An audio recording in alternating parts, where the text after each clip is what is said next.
So, in this lecture I am going to discuss about cylindrical coordinates and also show how you can use polar coordinates to evaluate certain integrals. Okay. So, let us start the discussion on cylindrical coordinates. This is another coordinate system that is fairly widely used, and you will see some of these in your quantum mechanics and statistical mechanics courses, but in general it is a very useful thing to know. I will just briefly mention, I will not do all the derivations like how we did in the case of spherical polar coordinates. Okay. So, cylindrical coordinates are often used when you have cylindrical symmetry in your system. Okay. So, what do cylindrical coordinates look like? So, here you go. So, if this is my x, y, z coordinates, and if I have a point whose coordinates are x, y, z, okay, then in the cylindrical coordinate system, the z coordinate is kept as it is. What is done is just like in the spherical polar coordinates, you drop a perpendicular, and this coordinate is called as rho or r. I mean, I am using rho to distinguish it from the coordinate from the r in spherical polar coordinates. So, it is a distance of the projection onto the x y plane of this point, okay, and then this is theta. This is a planar angle. So, what do you have? So, z equal to z. Okay, so you go from r theta phi. Sorry, you go from x y z to rho theta z. The z is the same, z is unchanged, rho is square root of x square plus y square, and theta is tan inverse y by x. Okay. So, it is like using plane polar coordinates in the x y plane and using z as it is. Okay. So, that is where the it is like using the circular coordinates in the x y plane and the z axis as it is. Okay. So, I can also write this as I can write x equal to rho cos theta, y equal to rho sin theta, and z equal to z. So, I can write this as my cylindrical polar coordinates, and now you can write expressions for the Laplacian. The Laplacian in cylindrical polar coordinates looks like dou square by dou rho square plus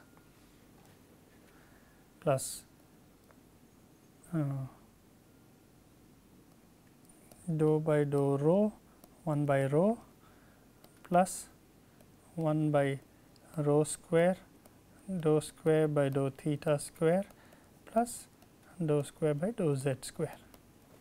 Now, a thing to keep in mind is that rho is a distance. Okay, so, it has dimensions of length. Similarly, it has the same dimension as x, y, z. Okay. So, when you are taking a second derivative with respect to z, okay, so that has dimensions of inverse length square. So, dou square by dou rho square has dimensions of inverse length square. Similarly, dou by dou rho has dimensions of inverse length. So, you need another dimension of length. Okay. So, therefore, you need another factor of rho. Now, theta is a dimensionless quantity. So, angles are they do not have any dimensions of length. Okay. So, you need 2 dimensions of length, and therefore, you need 1 by rho square. Okay. So, it is always good to verify that your equation is dimensionally correct. Now, similarly, you can do the Jacobian for the transformation. I will not bother with that. Okay. But now, what I want to do next is to show an application of polar coordinates to evaluate Gaussian integral. Okay. So, if you remember when we were doing gamma function of half, gamma function of half. Okay. So, what we said, this was integral 0 to infinity t raised to minus half, okay, half minus 1 is minus half e to the minus t dt. Okay. We wrote this as we used a substitution, okay, by substituting t raised to half as u. Okay. We wrote this as twice integral 0 to infinity e to the minus u square du. Okay. And we said that this integral e to the minus u square du is basically what we said was that integral 0 to infinity e to the minus u square du, okay, twice integral 0 to infinity, this is equal to root pi. Okay. And now what we will do is we will actually show this. We will actually show this expression. We will actually show this using polar coordinates. Okay. In order to do this, let us write this left hand side as integral minus infinity to plus infinity, because e to the minus u square is an even function, e to the minus, I will just call it x square dx. I can use any variable for integration, I just choose to use x. So, I can write now I can write this as integral minus infinity to plus infinity e to the minus x square dx times integral minus infinity to plus infinity e to the minus y square dy. Okay. So, each of these is the same. So, whether you call it x or I call it y, it is the same thing, and so I will just raise this whole thing to the power half. So, this is nothing but this integral. Okay. So, I just and I multiplied by the same integral, I just use a different variable y. Okay. And the reason for using y will become clear. Okay. So, I wrote it in this form, and now since x and y are independent variables, I can write this as a double integral from minus infinity to plus infinity, integral from minus infinity to plus infinity e to the minus. Now, I have e to the minus x square into e to the minus y square. So, x square plus y square dx dy.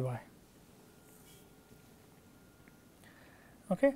Now, what I am going to do is I am going to use a trick. I am going to convert now to spherical polar coordinates. Okay.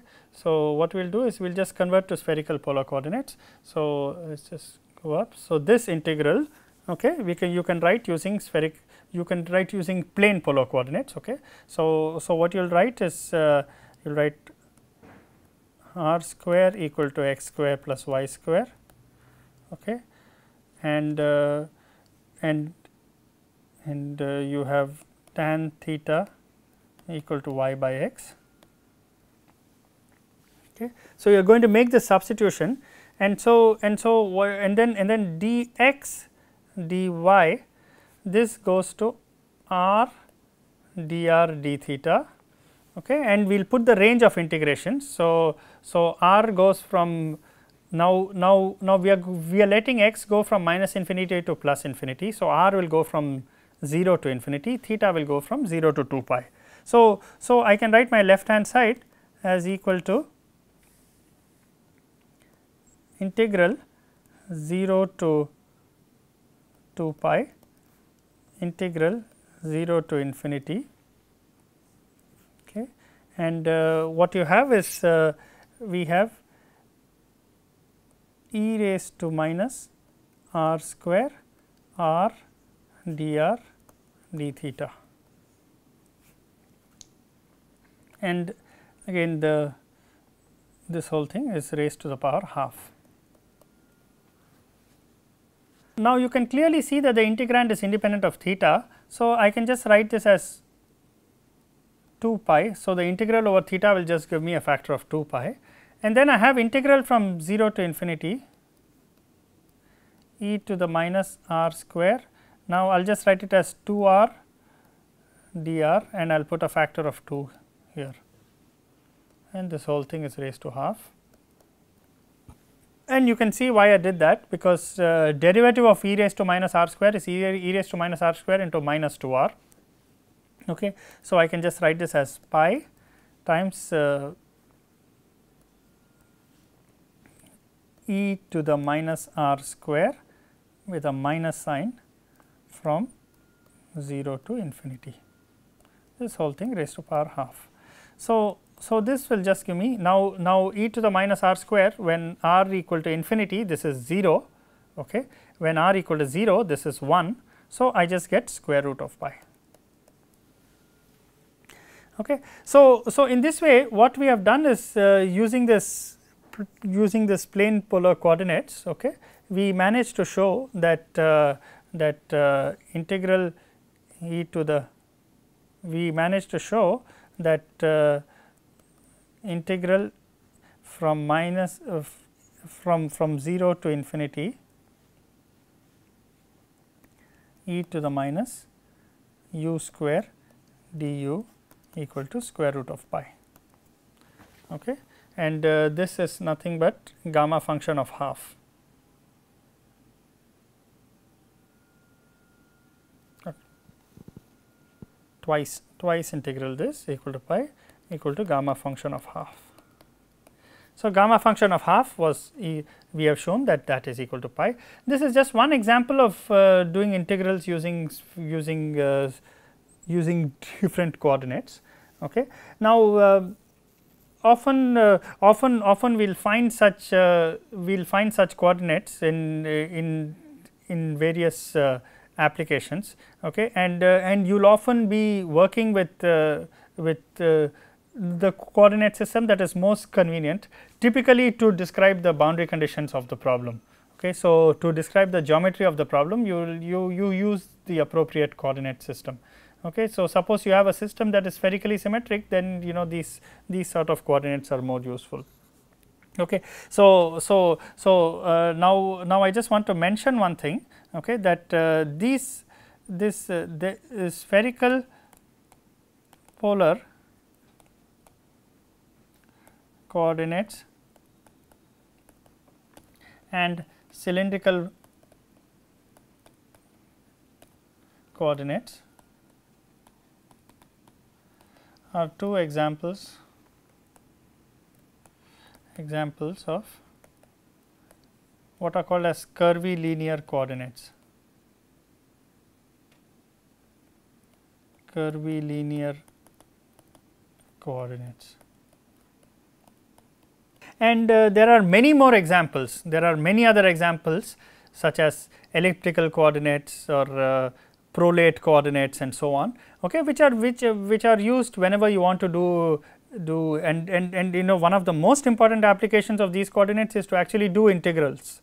Okay. So, sometimes just as we saw in this case, sometimes doing integrals are much easier in different coordinates, especially when the geometry of the problem satisfies those coordinates. So, I will stop this lecture here. Okay. In the next lecture, we will recap what we have done in this module, and we will also look at certain practice problems. Thank you.